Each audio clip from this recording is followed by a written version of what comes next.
We have a very interesting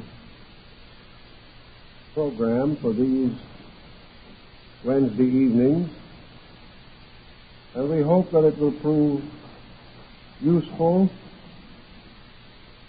in several ways, not only in the interpretation of dreams, but also as a means of explaining certain waking phenomena, which perhaps is more frequent to us than the dream itself. To begin with, we have a long history of the study of dream symbolism. From the very dawn of our record of human achievement, dreams have been recorded. And among ancient and primitive societies, one of the duties of the priest or the spiritual leader of the people was the interpretation of dreams. From what we can gain in general, it would seem that in these culture groups, the dream was regarded as a genuine psychic phenomenon and was assumed to have meaning. Meaning for these people was a rather literal thing. It had to do with daily occupation and daily problems. It had certain prophetic dimensions. And it was also held to be a link between the world of the living and the invisible universe which surrounds man. The Greeks started out with very much this point of view. Democritus, whose reputation has been closely associated with his discoveries in the field of atomism, held that the dream represented man's sensitivity in the sleeping state to shadows, ghosts, elements and substances floating in the air, perhaps even derived from the consciousness of other persons. He held that space was filled with bodies, many of them fragmentary and gradually disintegrating, that in sleep man had some participation in this chaotic sphere, which was a sort of psychic graveyard.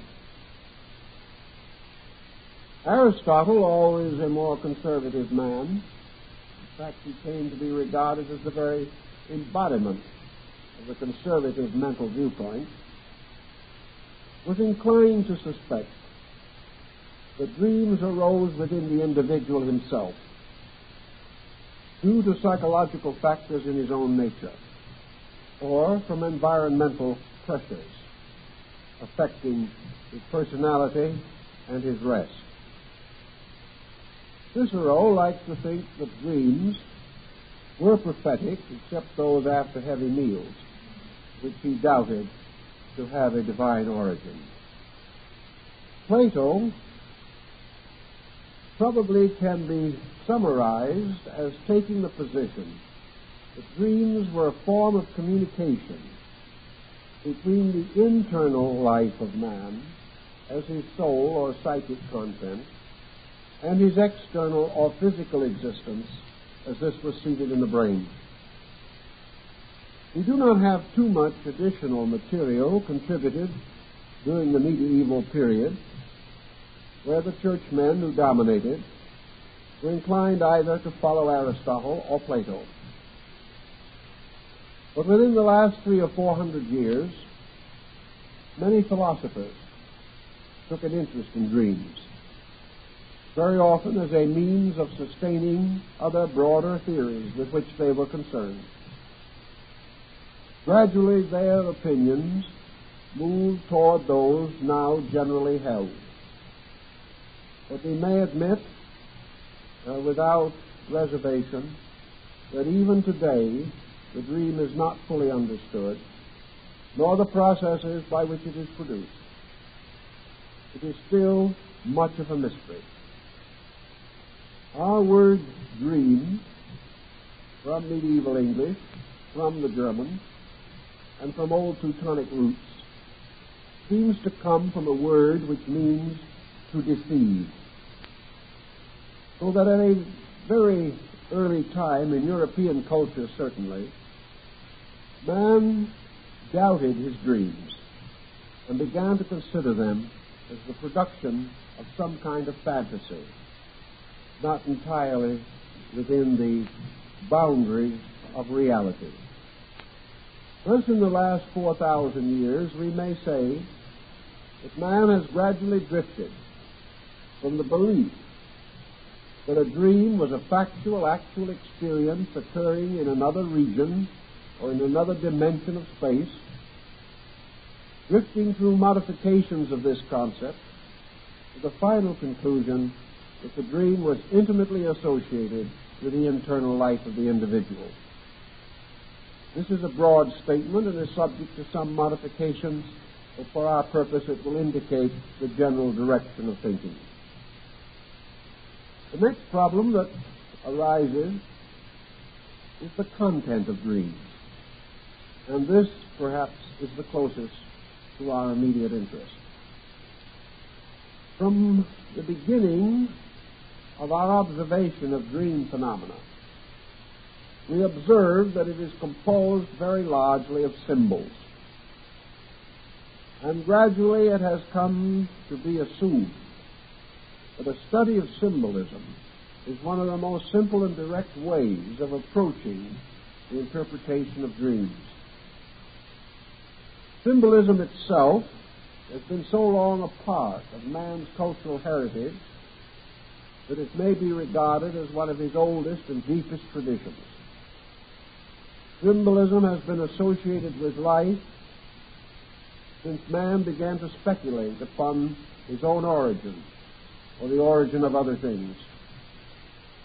Symbolism also has developed among most peoples into a highly organized legendary or lore, and also into a strong moral ethical conviction,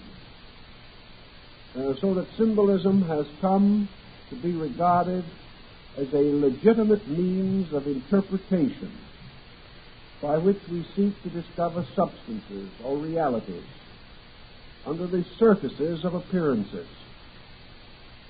Some of the medieval thinkers took the attitude that all appearances, all things visible, are symbols of things invisible and not in their own natures available to us. Therefore, that we must examine the whole universe in terms of symbolism if we ever hope to understand the operations of universal law. This law, in itself formless, manifests its will or its way through an infinite diversity of forms, and that these forms are meaningful, purposeful, have reasons for their existences, and are in some way extensions of principles, which are also valid. These conclusions man has broadly accepted, and with this acceptance he comes into a useful instrument for the interpretation of his own thinking. Now, the symbol descends to the average person through tradition. Whether we realize it or not, we are not only constantly confronted with symbolism in our daily living, but it has come into our consciousness through our association, through our reading, through our religion, through our arts and sciences, and through practically every specialized agency of cultivation. Those in various walks of life have developed intense symbolisms around familiar things, as the agriculturist or the mechanic or the metalworker. To the physician, the world is a series of symbols, originating in the great processes of biology and physics. Disease manifests itself through symptoms, and symptom is another name for symbol. It is a kind of symbol, a symbol manifesting itself through a process or through a moving circumstance in the structure of the individual. In recent issues of our journal, we have been publishing a series of articles on the symbolism of birds, animals, and other creatures which are around us in nature. These articles will be very useful in the study of dreams because we instinctively now associate even these common and generally accepted creatures as having meanings other than obvious meanings. We gain considerable help in this in rhetoric. And even the dictionary is a very valuable aid because nearly all words have two meanings. One a strict meaning and the other a meaning by extension. The strict meaning may not be so useful, but the meaning by extension is itself little less than a dream interpretation. Wherever words move into symbolic usage, they have come to be so accepted in our own consciousness. We think, for example, of the word stream, and by perhaps its most common and familiar meaning, we visualize a mountain stream, a rivulet of water coming down from the hills. But in the dictionary, we will find that this word has already received its extensions. We may now speak of a stream of thought, or a stream of events, or a stream of circumstances. Thus our word has come to convey a flowing of ideas, or a flowing of values, rather than of simply a flowing of water. We also think of the word storm, and our strict meaning would involve natural phenomena. But we also think of storm now as a synonym of war, of the struggle of life, of a catastrophe in personal affairs. We think of a storm now as a stormy meeting of the board of directors. We have already extended the meaning into symbolism. We have already bound the basic symbol with a series of related patterns and ideas.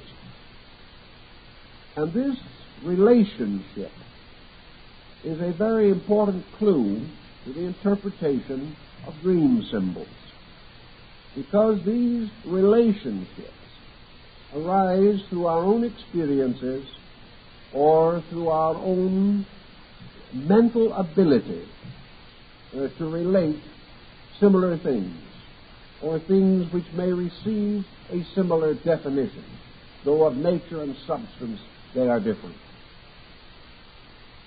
In this same thinking, then, the dream alphabet that we are seeking, and which, in spite of man's best endeavors, has never yet been found, this alphabet almost certainly derives itself from folklore, derives itself from the unusual but natural interpretations that we give to things. Consider the infinite number of such extensions to be found in the Shakespearean plays, where we have a line like this: "Now is the winter of our discontent, made glorious summer by this son of York." Here we have winter and summer brought into an entirely new relationship of meaning. Here we have winter as a symbol of discontent, summer of contentment, or of the flourishing of things.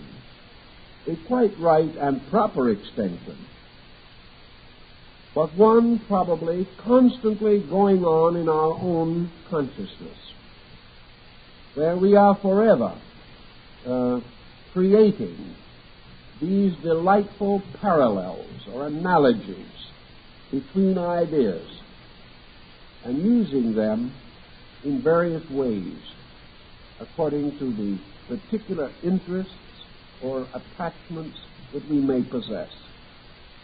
Another and rather parallel situation arises in what we call argot, a kind of dialectical situation.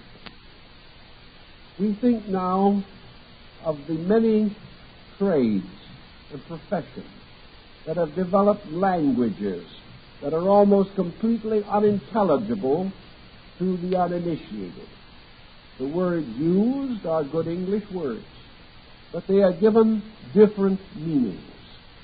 Meanings which mean that a person with a special interest has found those meanings in words which to others do not have any such connotation. Thus we find in the development of mechanics and crafts and trades that old words come to have new significance, and the old meanings fade away from non-utility. Thus a constant psychological change in term and word is noted throughout our history. Now, what does a word do to us? A word can do one of several things. We may start with the most pronounced negative. A word can do nothing. That is one of its functions. If it does not mean something to us, it remains not only uninteresting, but perhaps unintelligible. Or a word which we receive may cause a word exchange in our own consciousness. Many people who think they are thinking are merely exchanging words with each other. The word of one person suggests a word to the other person, and this suggestion becomes a chain of related words. Everyone has a wonderful time. Everyone feels that the other persons are very congenial, but in the end no one knows anything more than they did before. This is where words are substituted for ideas, and by this substitution merely perpetuate themselves, but are not carriers for any import or meaning.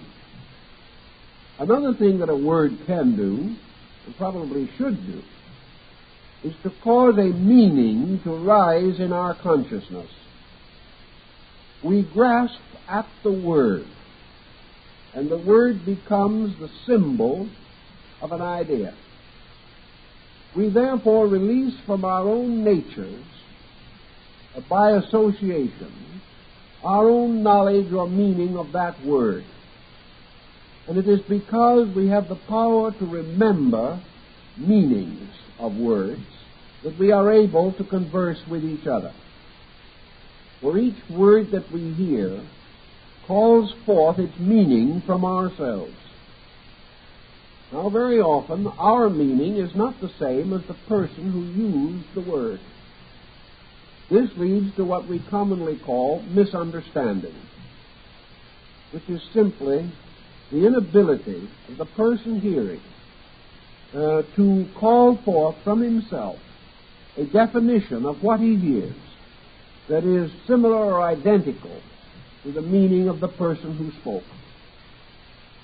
But we do know that words become agents to call forth out of ourselves some kind of an animate or symbolic significance. And where they achieve this purpose, we do maintain a fair level of communication. These words, then, are not in themselves so important. They are important merely because they cause us to recollect ideas. and to have these ideas brought from some dark, mysterious file of the memory and injected into an immediate situation. We call this stimulation of ideas. Also, we may take several related ideas, and when a person combines in words these ideas in new patterns, we have invention. We have ingenuity or originality. And we prefer these original patterns to rather worn-out cliches with which we are over familiar, and which therefore do not bring forth from ourselves the satisfaction of immediate new comprehension.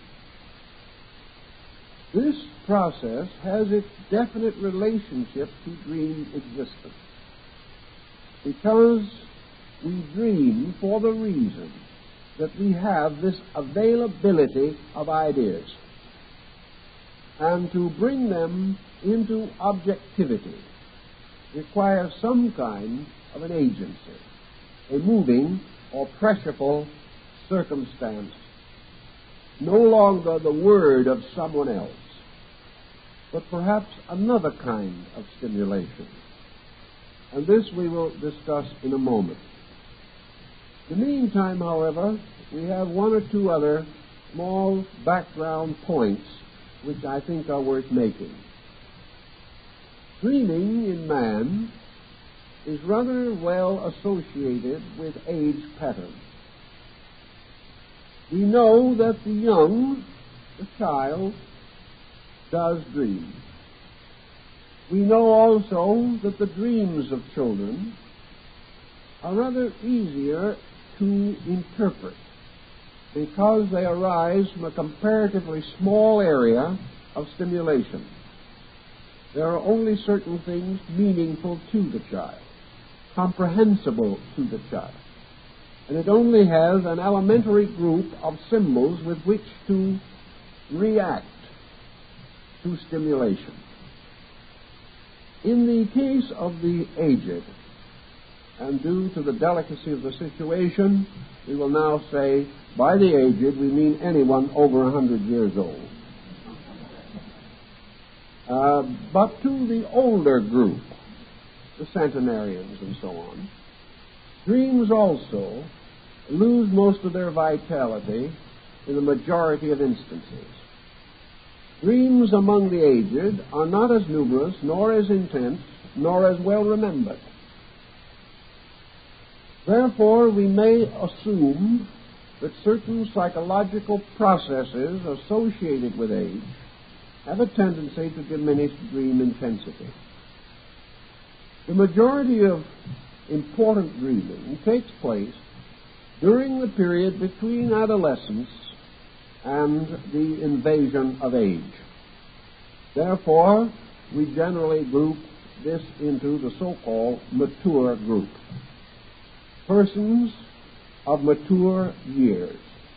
But there is a grave question as to whether maturity in sense of time has very much to do with it. More likely, it is maturity in sense of activity. The adult person is living a more strenuous and immediate life, particularly in a competitive society. He is under more psychic stress and tension. He is more active and more subject to alternations of success and failure, of hope and despair. He is more afflicted by worry and fear. And in the modern world in which we live, he is considerably agitated by world conditions beyond his power to influence or modify. That this particular group, then, represents the principal dreaming group may well imply that the dream arises as the personality becomes more complex and more laden with the productions of its own actions and reactions. We can carry this thought a little further into the life of domestic animals. We know that animals dream, and it has been observed that this dreaming becomes more noticeable as the animal ascends the scale of intelligence. We also note that dreams are more frequent in animals with active lives than those with sedentary lives. The family lapdog has not been a consistent dreamer, and his dreams, if he has any, appear to be comparatively moderate. Occasionally he will flick a leg in his sleep or appear to be munching a particularly fine bone. But otherwise we do not see too much dream symbolism. The hunting dog, however, will nearly always show strong marks of dream excitement after a hunt. Dogs which are engaged as, for instance, police dogs in various services for man, or seeing eye dogs that have to fight with traffic to protect their masters and develop apparently a very keen sense of canine responsibility. These kind of dogs dream more frequently. Thus, responsibility, or the sense of sharing, or of urgency, or of hazard, as experienced consciously, these seem to affect the unconscious state of the animal. Another point that perhaps might be made in passing is the relation of dreams to those who are in one way or another curiously afflicted. It is not as yet demonstrated that persons born blind have visual dreams. The tendency is definitely to suggest that they do not. That where they do have dream experiences, these dreams take other forms, making use of symbolism in areas where sensory perceptions are still available. This is not true, however, if the individual becomes blind, after once having become aware of the world around him. It is also true that persons who are born deaf are not known to have dreams involving speaking of words or other phenomena with which they are not familiar. It is reported that after Helen Keller had been taught to speak, artificially of course, but still to speak, that speech began to occur in her dreams. Prior to this time, prior to her own experience of speech, this did not occur in her dreams.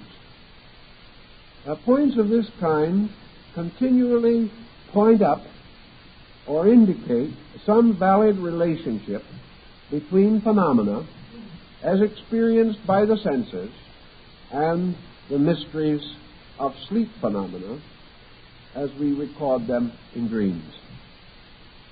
The next point, perhaps, that we should try to clarify is the level of man's reaction to dream pressures. Dream pressures are now generally regarded as of two kinds. Those which arise in the environment around man, by means of which his rest is in some way partly disturbed, and certain association mechanisms begin to function within his own otherwise sleeping consciousness. And dreams which are essentially of internal origin, arising distinctly within the individual, and therefore not in any way validly related to immediate circumstances around him. But undoubtedly many of these dreams are ultimately related to circumstances around him. Dreams which arise almost entirely from external circumstances are such as would naturally accompany the disturbance of rest. The tendency today is to include such dreams as may arise from digestive difficulties in this grouping. perhaps because the major enemy or the main cause of the dream did come from outside, perhaps in the form of mince pie or broiled lobster late at night. In any event, however, these dreams, which have a physical or mechanical origin, seemingly are regarded as essentially environment-produced dreams. Those, however, which arise with no direct relationship to any immediate circumstance may more likely be attributed to the individual's internal life. And those arising from the internal life may also be divided into at least two classifications.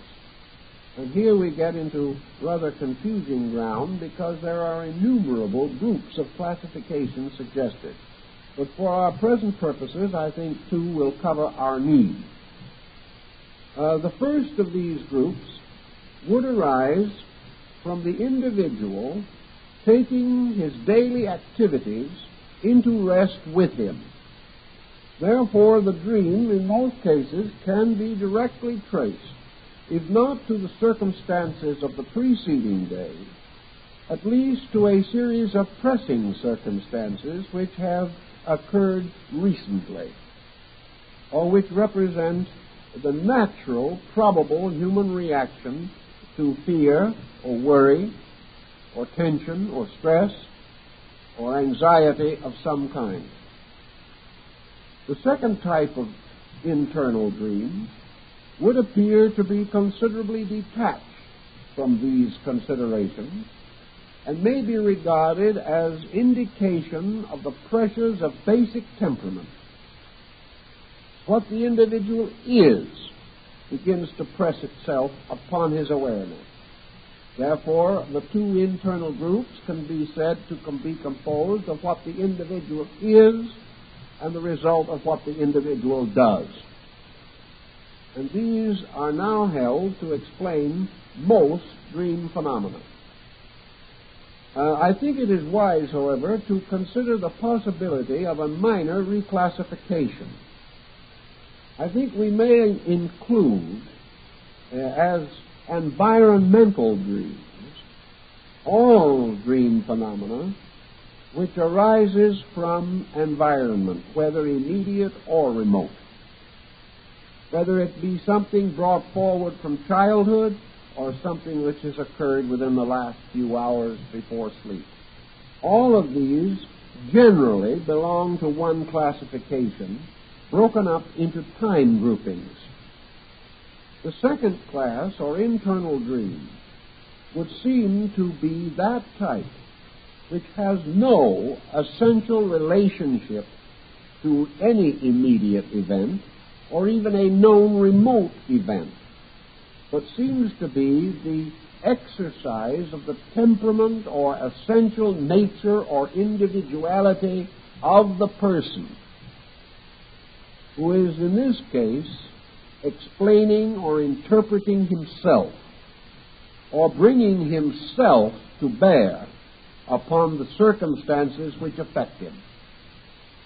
So we have the dream arising from the circumstance and the dream arising from the individual seeking to meet or interpret circumstance from his own resources.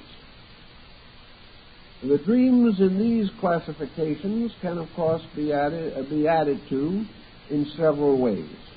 We still have a whole group of dreams of a prophetic or mystical nature which are not fully understood.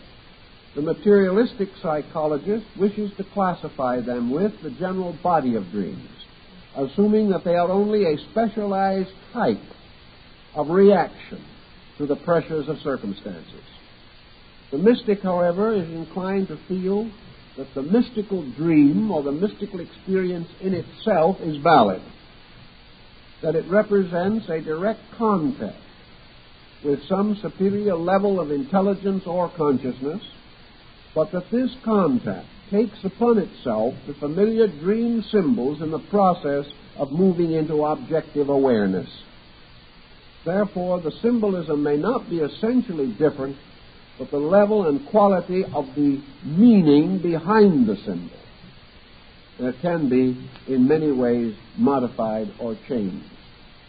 Research in this field, as might be expected, is not abundant, but there is an increasing interest in it and more tendency to become concerned about it.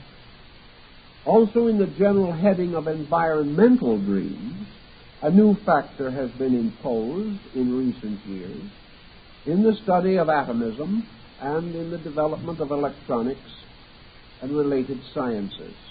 The possibility now of universal pressure upon the individual, or universal chemical processes, electrical or magnetic, may affect the individual and cause a kind of dreaming which is not related either to the ordinary environment or to the individual's own psychic content.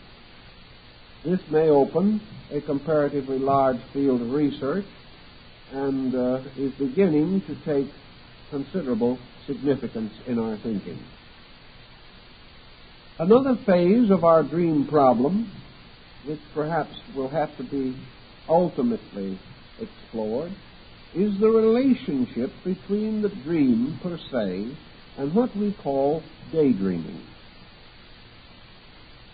Whether we know it or not, we are constantly playing with symbols, whether we are asleep or awake.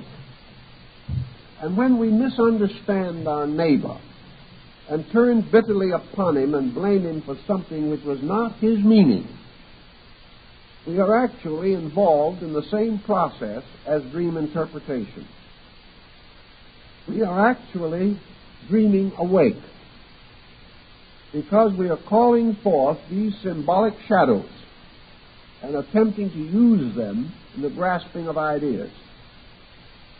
Daydreaming, of course, has as its fundamental principle a kind of escape mechanism.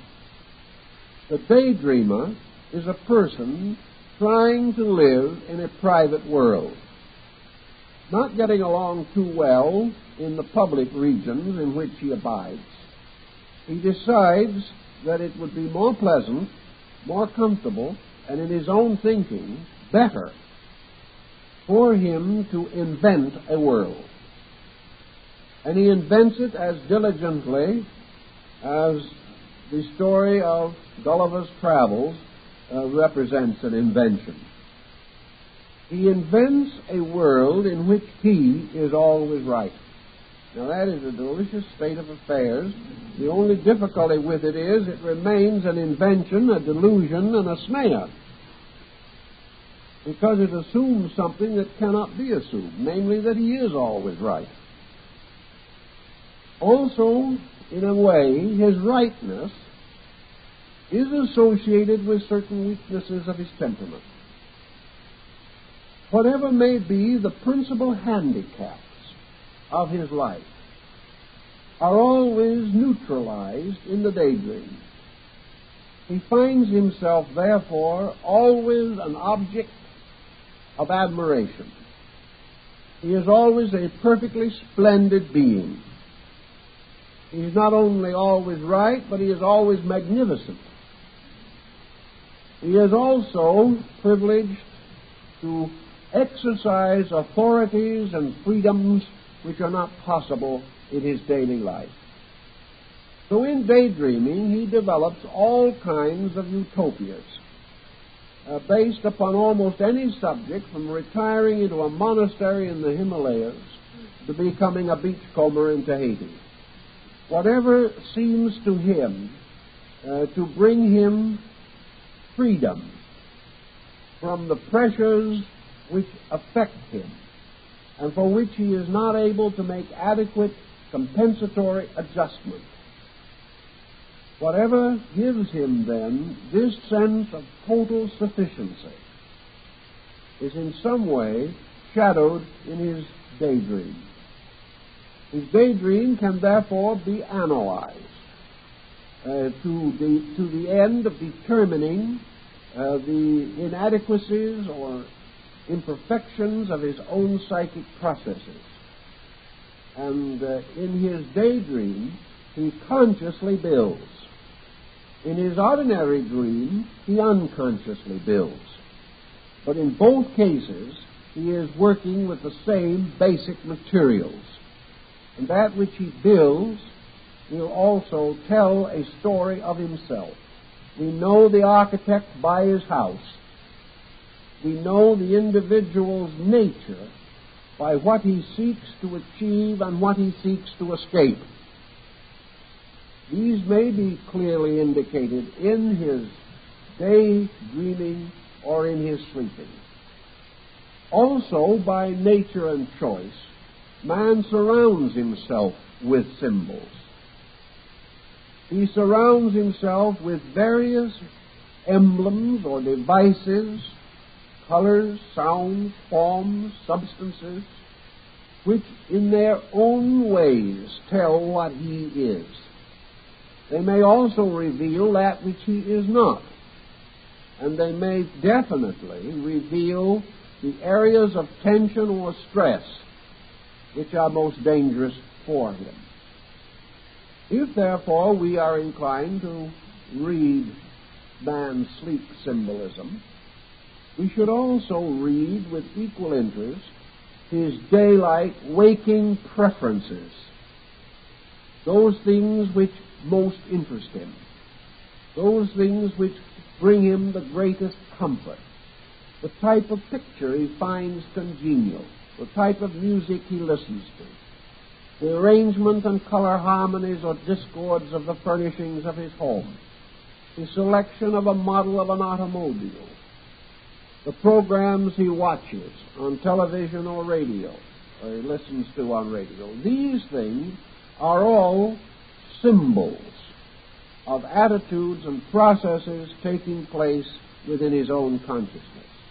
By the law of selectivity in himself, he is constantly seeking to compensate for his deficiencies or to obscure them or to defend himself against them. Also in the problem of dreams and dream symbolism, we know that dreams become increasingly painful or difficult to bear as man slips away from the state of a norm, his own norm, not other people's, and falls into a psychosis of any kind. One of the danger symptoms which each person should watch carefully in his own character is the condition in which dreams become too prominent in his waking life.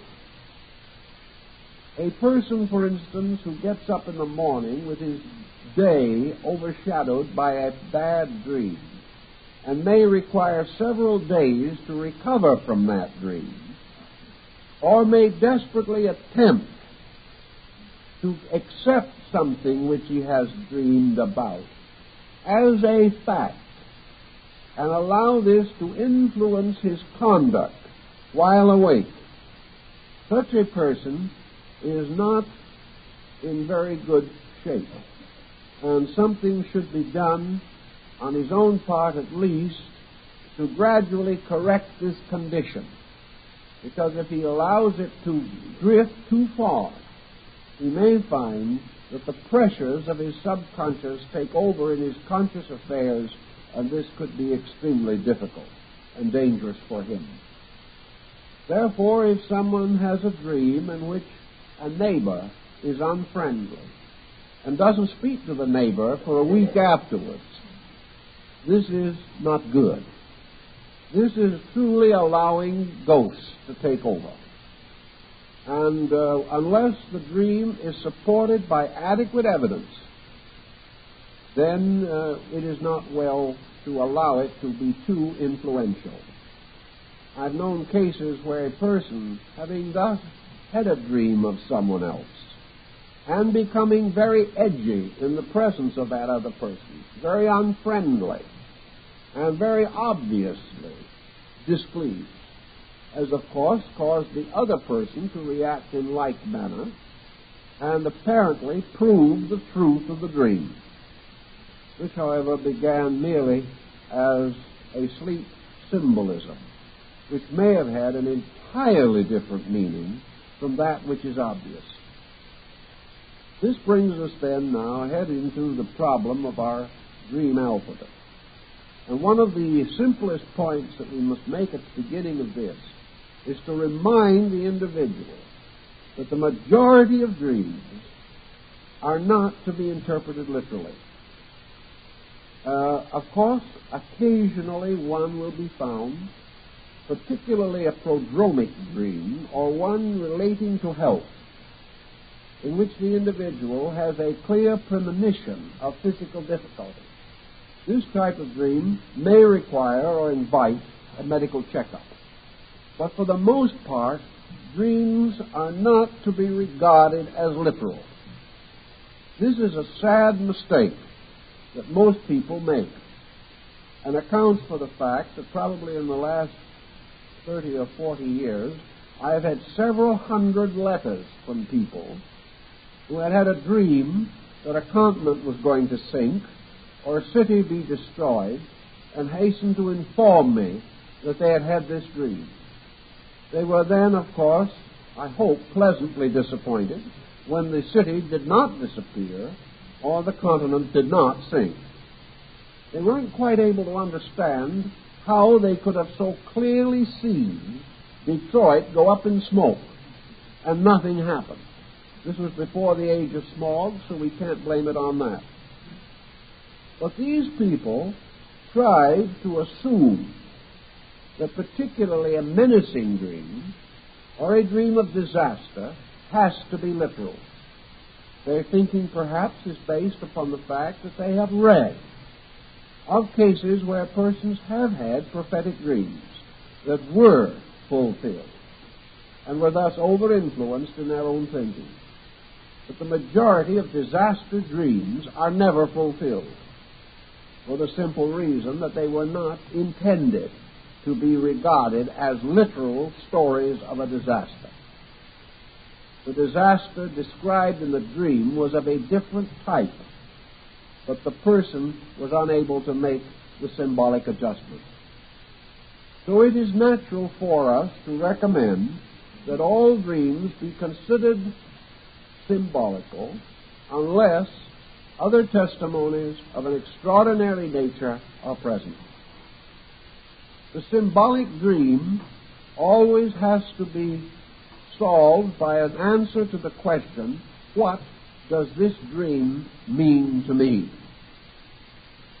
This is not an easy question to answer, but essentially it is easier for the person who is dreaming to answer it than anyone else, because a dream is always a production arising from factors which cannot be generally known and which cannot be completely classified. Certain classifications are possible, and we will make some of them, but all dreams have a certain direct individuality. And similar dreams by different persons may have different meanings. That the meaning should be and could be most available to the person who has the dream is only reasonable. Therefore, our best chance of having an adequate interpretation is that the dreamer himself will have at his command a fair area of dream symbol factors in order that he may interpret his own experience, or at least bring certain reasonable values to bear upon it. Now, the basic meanings of dream symbols are surprisingly simple, and although they can be presented in an extremely learned way, we will probably come as close to them in Grimm's fairy tales and Aesop's fables as anywhere else. From the beginning of man's experience, he has formalized certain archetypal concepts in his own consciousness. He has related and interrelated the common factors of daily living It is now quite possible that some of this information descends to man as part of his common heredity, that it is essentially in his own folk nature. It is part of a heritage that has descended within him as well as around him. The most obvious and simple, evident form of this descent is, of course, around him, and in the circumstance that from early childhood he is exposed to traditional symbolical meanings. He receives them in early stories that are told to him. He receives them in the first grades of school. He receives more of them in Sunday school. And he continues to have them imparted to him throughout life in one way or another. There is, however, a certain point we must clarify. Homogeneous culture groups are observed to have their dreams more in common than heterogeneous groups. Thus, a people whose national, religious, and racial existences are actually one existence will have a much more intense common language of dream symbols. These persons have risen in environments in which meanings were simple and clear and constant, and where all their neighbors and their relatives and their ancestors and their friends have had the same general social experiences and have therefore developed a larger common denominator of symbolism. This does not mean that there will be no deviations in this group, but it does mean that there will be more conformity than in a heterogeneous civilization. Thus, dreams have a traditional factor or element in them. And in our Western life, we have a very unsound or insecure traditional background. Our traditions have been derived from many areas, have been seriously broken up, have been mingled and intermingled without very much continuity or reason, until today they constitute more or less of a hodgepodge. We have no clear traditional ethics or traditional morality. We have no clear background in our myths and legends and folklore. We are not like the Greeks, who had their religion and their philosophy very closely interrelated. We are not like the Chinese, who closed their doors to foreign nations and remained aloof for ages. These people represent a much more homogeneous cultural pattern, deriving all of their alphabetical forms from one common culture. Ours are derived from innumerable conflicting cultures.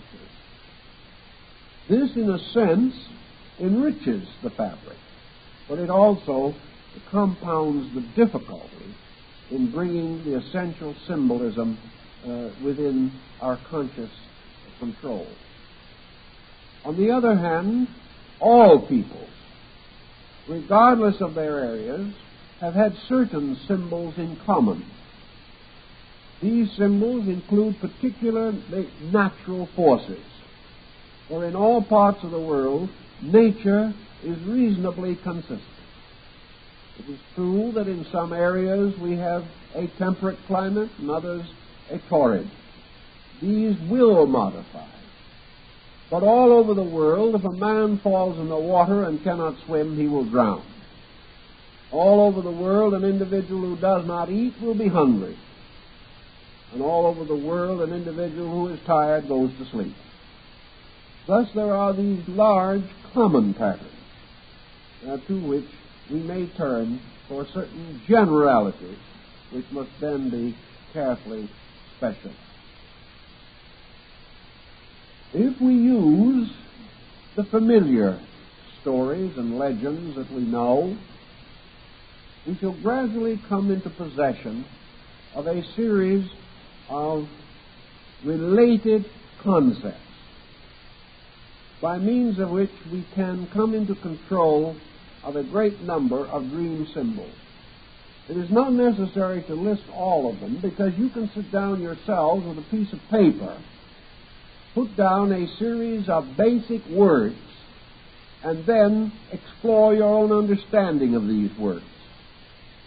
You can take any kind of a symbol, and you can muse upon that symbol a little while in terms of extension.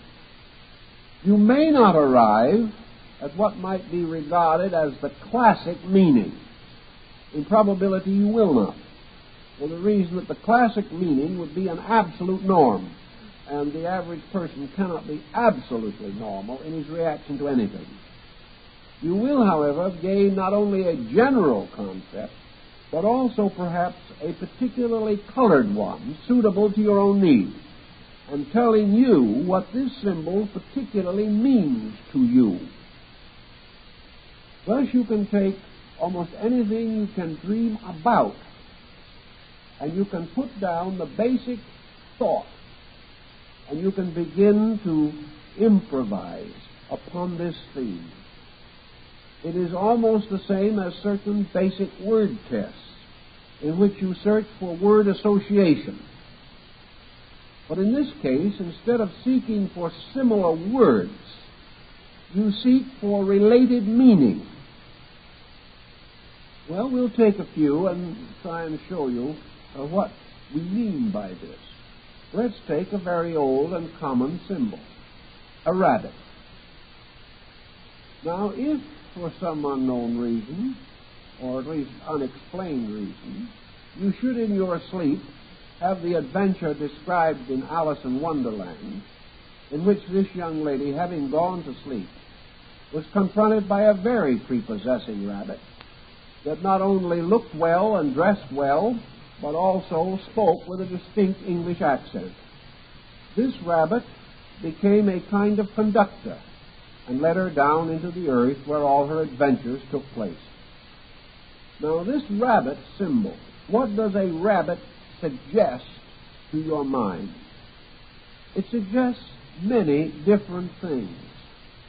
One of the things, for instance, that it might very well suggest to you is its rapidity, its power to jump. It may also suggest to you other habits. When a rabbit is cornered, unable to escape, and does not know what to do, it remains absolutely still, trying through complete suspension of all activity to conceal its identity or its location. And, of course, we associate rabbits very largely with intense productivity. Rabbits multiply with amazing speed, being very successful in this form of mathematics. We also think of the rabbit as a timid creature. We think of it as perhaps a childhood pet that we have had. Rabbit suggests many overtones, and in a context of symbolism, the more we think about these overtones, the more likely we are to draw out of ourselves the reason why we had a dream involving a rabbit. The pressure in the dream would indicate that in some way this symbolism is significant to us. And by quietly exploring through conscious